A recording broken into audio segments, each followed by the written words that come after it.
convidada de hoje, eu tô super emocionada de falar com ela, porque na minha virada profissional, quando eu comecei a sair de agência, comecei a falar um pouco da minha história, ela foi uma das primeiras pessoas que me entrevistou.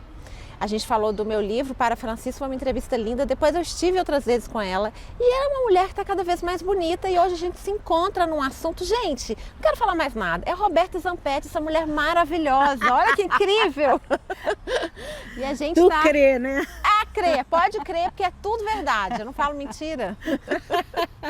Querida, obrigada. Delícia estar aqui com você. Estou impressionada com a sua beleza. De verdade. Você sempre foi uma mulher bonita, mas isso me impactou imediatamente. Eu já tinha te visto no ar, né, com o seu programa. E eu queria, assim, é muito difícil fazer pergunta para você, porque você costumava ser a entrevistadora, né? E agora é legal poder te perguntar. Primeiro, antes de falar do tema que a gente hoje tem em comum, que é muito legal, eu queria falar assim, conta um pouquinho da história da Roberta Zampetti até esses dias de hoje. Claro que faz uma sinopse, né, pra gente. Nossa, gente, eu vou fazer 68, né? Turbinado. Turbinado. Então tem muita história profissional que você quer saber? Tudo. Bom, você nasceu em BH? Eu nasci em BH, eu sou casada com o Vincenzo há 42 anos, o mesmo gente, marido. Incrível, isso aí, essa parte é um outro capítulo à parte que eu acho sensacional. Isso merecia um outro programa. Exato. Tem um filho, só um como você, né? Acho pouco, Cris. Eu acho maravilhoso. Não, eu acho maravilhoso. Eu acho que deve ser muito gostoso ter mais. Eu acho que eu fui feita para ter um filho só. Não, eu não. Mas assim, eu sou de uma família de 13 filhos. Então a gente estava acostumado com famílias grandes, né? Eu tenho um filho, Luíde, que é um gatão. Não tenho dúvida de que seja. Já tem 2 filhos. Então você já tem 2 netos, delícia. 2 netos, um de 8, outro de 6. Delícia. Fiz jornalismo, né? Fiz relações públicas também, fiz uns outros cursos aí. Vamos caminhando para lá.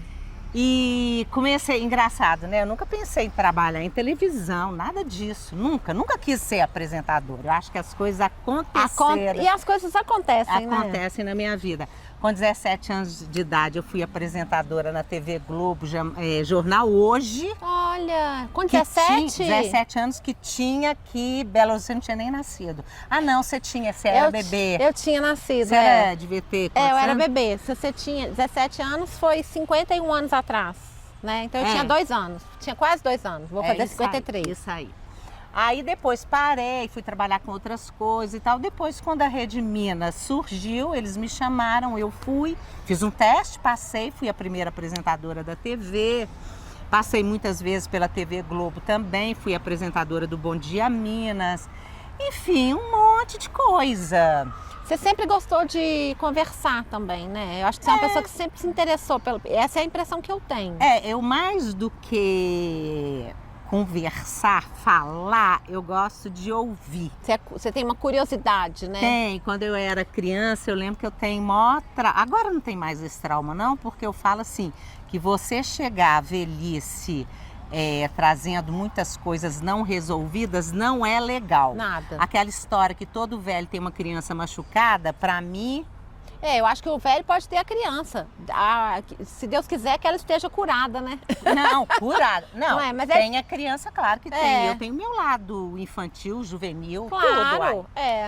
Mas eu lembro que na minha casa, né, parecia uma pensão, aquele tanto de quarto, lógico, 13 filhos, Sim. né? Uma vez chegou um japonês lá em casa, olhou, falou assim, perguntou pro meu pai, isso aqui é uma pensão? Naquela época não tinha internet, né? Então o povo fazia filho para distrair. Né? Nossa, assim, meu pai casou com 43 anos, imagina. Nossa! Imagina! Então você teve um pai que quando você era jovem, você convivia com um pai que já era sessentão. Ou seja, isso também pode ter influenciado na sua visão. Quando eu nasci, eu acho, pelas contas que eu estava fazendo, eu acho que ele tinha 58 anos, alguma coisa assim. Entendi. Olha só, é muito, muito perto da idade que você está agora. Justamente. Olha que coisa. Justamente. Mas aí eu estava te contando, eu era um perigo na infância, porque aí eu lembro, família, os irmãos todos, a hora que eu entrava num quarto, assim, tinha alguém falando, todo mundo... Porque você ficava captando as informações, tipo assim, você era... E depois passava para frente. Né? Então você já era. Isso é estar no Santa Teresa, né, gente?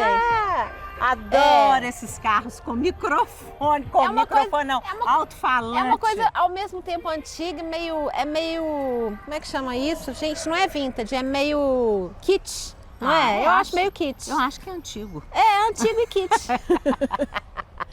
E aí, olha, então você já era uma central de informações. Você já tinha... E perigosíssima. Perigosíssima.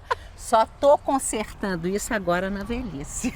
Mas isso foi muito legal, porque acabou te levando a contar histórias das pessoas. Uma coisa que eu lembro quando você me entrevistou sobre o livro, você me fazia perguntas muito genuínas, de uma curiosidade muito genuína.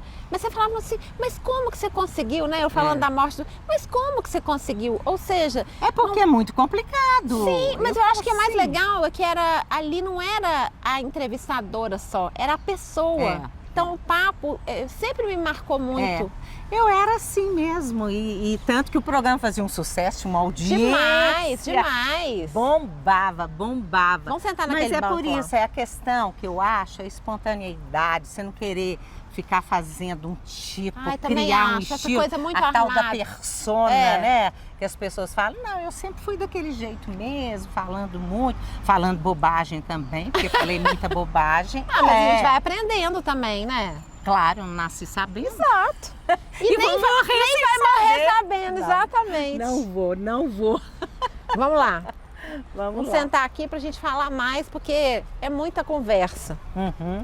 Você sente que... Eu não sei, eu tenho essa sensação, assim, no envelhecimento, né? Você até estava falando, Cris, eu peguei uma entrevista que a gente fez no Brasil das Gerais, que tinha a Marta Medeiros. Nossa, você tá tão mais bonita. E, de fato, eu acho que a minha visão de mim, não só porque, eu usei aparelho aos 47 e tal, mas eu vejo isso em você. Você estava me falando que praticamente não faz nenhum procedimento estético. Tô doida pra fazer um botox aqui, mas deve ter... Não, eu já fiz botox, é óbvio. Mas tem mais de 2 anos. Pois é, coisa de leve, assim, né? E tem muito tempo, já acabou, né, gente? Não tem, tá persiano aqui. Mas...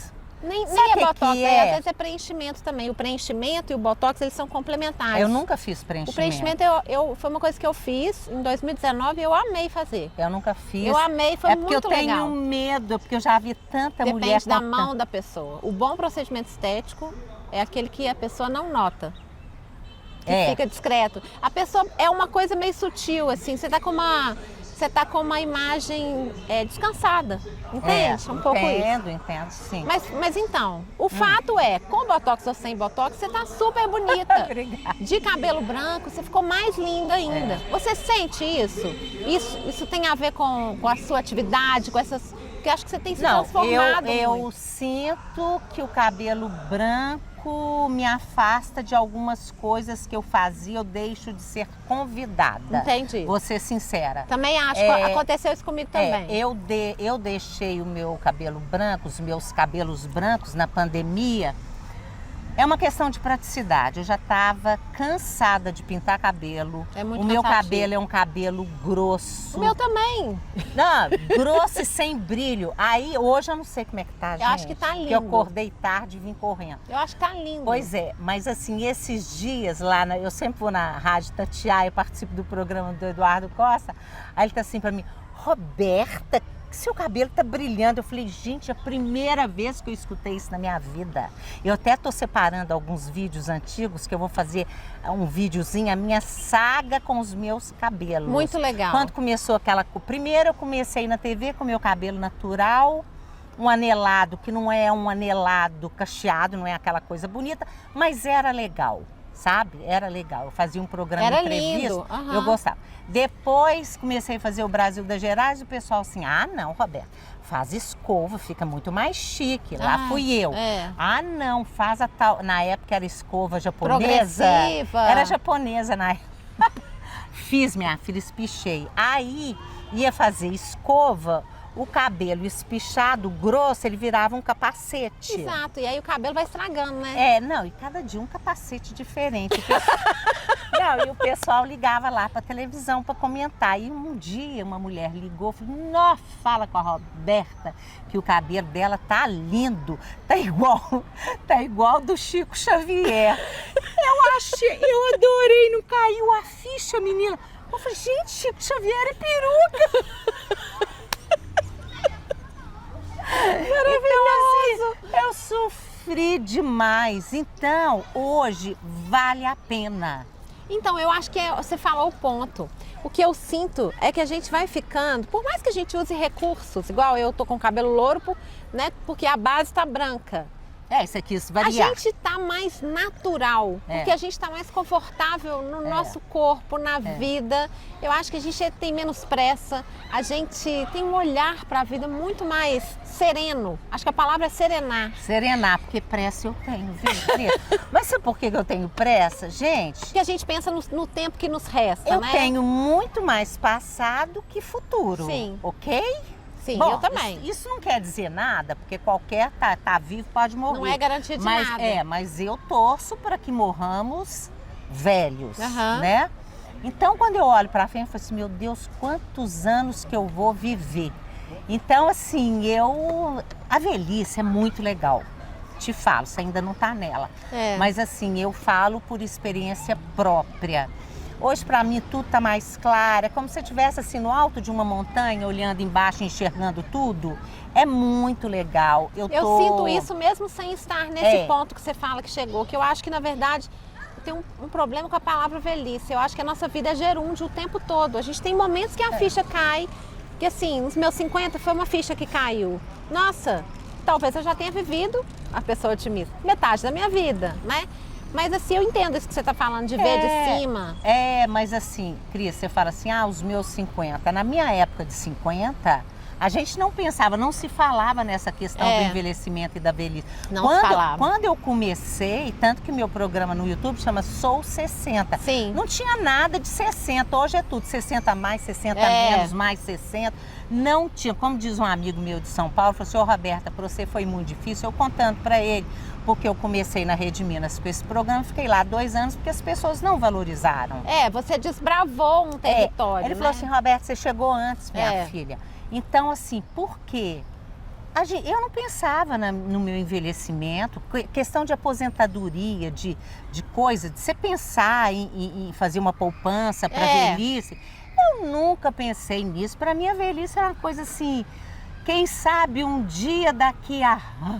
E não, minha filha, vem a galope. O envelhecimento é uma construção, uma frase que me marcou muito recentemente. Hoje a gente fala sobre isso, mas você falou de uma maneira pioneira, porque talvez você tenha sido impactada. Não, porque eu senti a dor. Tem quanto tempo? Foi quando você fez 60 que você começou? Foi um pouquinho antes de 60, eu fui dar uma palestra e faltava um mês para eu fazer 60 anos. E aí eu fui convidada pelo Brasil das Gerais para fazer uma palestra e no final da palestra, palestrante, né? Eu não sou palestrante, às vezes eu vou porque me chamam, mas eu não me considero palestrante. Mas você sabe, termina, o povo quer tirar foto e conversar e bater papo e tal. E era no hospital. E aí o médico chegou perto de mim e falou assim, Roberta, eu lembro de você. Desde o princípio que você começou, desde quando você era bonita, magra e jovem. Não, ele não falou por mal. Não, ele não falou por mal, na verdade. Foi infeliz. Mas ele resumiu o que é o etarismo que está incrustado em todos nós. Justamente. Né? Mas não falou, acho que também ele se confundiu ali no momento. Mas o fato que isso foi muito bom para mim. Porque eu estava com o carro da televisão, voltei para a TV, falei assim, gente, eu vou mudar o rumo da prosa da minha vida. Aí chamei meu filho, Luíde, né, que trabalha com comunicação, essas coisas. Falei, Luíde, me ajuda, ele que colocou o nome, Sou 60, e fiz um projeto fantástico de um programa de TV. Na verdade, era uma multiplataforma, sabe? E a televisão, na época, aprovou. E aí eu já larguei o Brasil das Gerais. Todo agora mundo assim, vamos mudar de... E o povo, você é louca, deixar um programa consolidado, tinha 16 anos, né?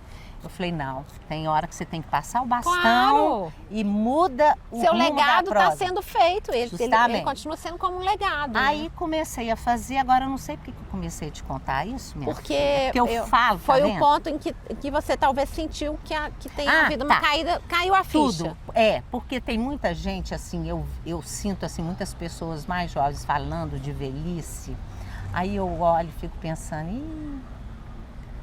você tem que ter a dor, Cris. É claro. Se não tiver a dor, porque é muito bom, eu tô adorando, sinceramente. É de uma riqueza a velhice, que é uma fase da vida, não adianta. Né? É infância, adolescência, né? Essas coisas. Eu tô vivendo a velhice, mas eu sei que eu tenho pouco tempo de vida, que eu não tenho muitos anos mais. Eu adoro viver. Essa é a questão. Então, assim, é complicado, sabe? É complicado. Eu entendo, mas eu acho que o jeito como eu vejo você fazer as coisas e pensando em mim, que estou muito atrás, mas que já falo do meu ponto de vista de ter 52 anos, que eu acho que os 50 viraram, muita coisa mudou na minha vida. Eu não sinto que você está ansiosa. Eu acho que quando eu falo que a gente perde a pressa, é que a gente faz as coisas com mais gosto, talvez. Sim, exatamente por saber que esse tempo é cada vez mais precioso, né? Claro, mas assim, o que eu faço? Pra mim, né, gente, as coisas às vezes não funcionam pra você, não funcionam pro, né? Mas pra mim funciona. Eu acho que todo velho, se tiver com cognitivo legal, locomoção, tiver bem, tem que aproveitar o cotidiano, tem que preencher o cotidiano, o dia a dia, porque é no dia a dia que a gente se enriquece, que conhece as pessoas. Olha uma coisa boa, nós estamos aqui na Praça de Santa Teresa gravando uma entrevista. Ou seja, procurar alguma coisa que seja um trabalho, eu acho trabalhar maravilhoso, um trabalho que seja assim, revigorante, que seja bom. Revigorante, é bom demais, porque eu não fico pensando, eu tô velha, em novembro vou fazer 68 anos, nossa, meu Deus, será que eu vou viver mais 10 anos bem e tal, e tal, e tal. Então, assim, tem que, agora, sem compromisso, se me chamar para isso já até me chamaram para trabalho mais comprido assim, aí eu não quero, não quero ficar com mobilidade. Não quero, porque amanhã, se eu quiser viajar, eu vou. É a flexibilidade para poder ter tempo de também curtir as suas conquistas, né? Justamente. Eu trabalhei só na Rede Minas 33 anos, programa diário, sem parar. Muito puxado. Puxado demais, todo dia. Não. Agora eu tô em outra. Vamos mudar de lugar, porque quando a gente vai envelhecendo, a gente não pode ficar parado. Então vamos mudar de lugar. Eu não paro. Eu sei disso.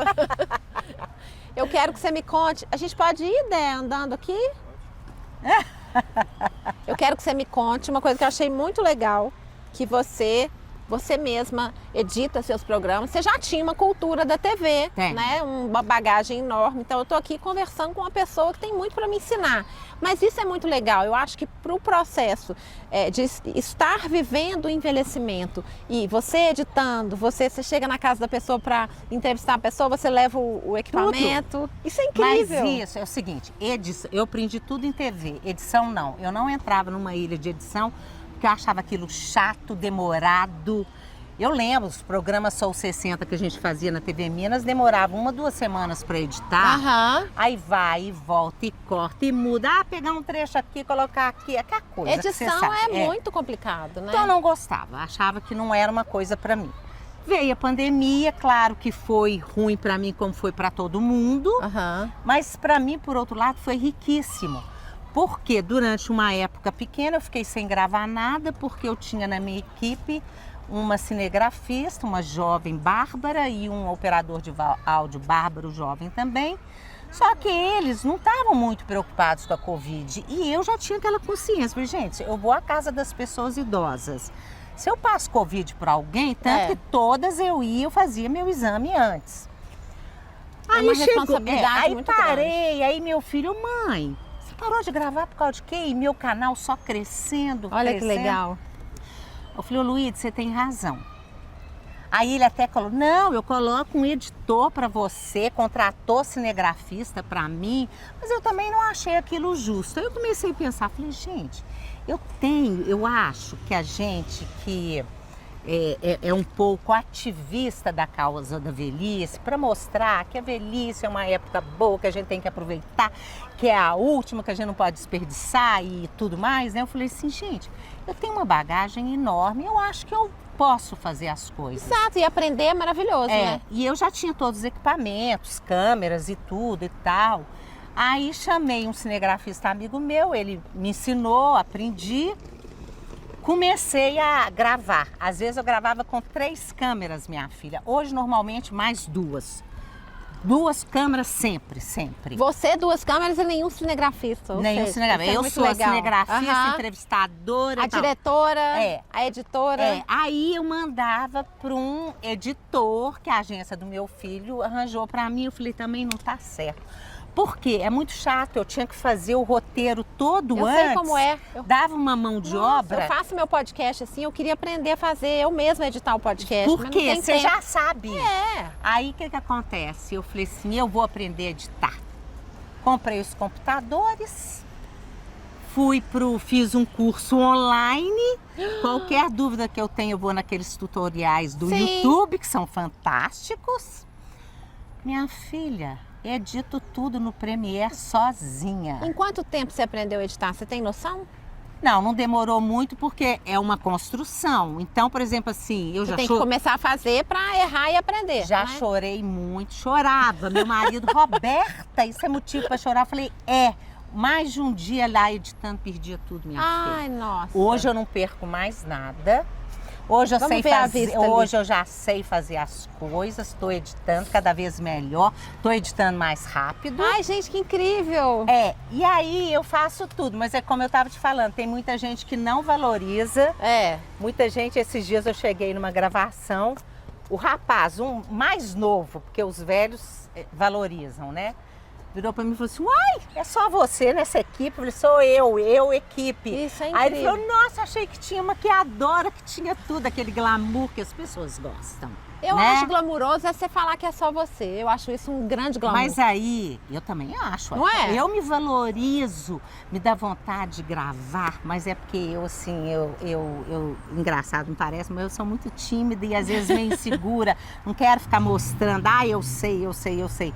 Mas vontade de falar pros velhos, mirem-se em mim nessa questão de tecnologia, porque eu dou banho em muito jovem, Claro, Cris. Exatamente. Vamos ficar aqui com essa árvore no fundo, que ela tá tão bonita. Então, assim... Mas eu acho que a gente também, quando você fala assim, às vezes eu tenho vontade... Você tem que ficar desse lado, né?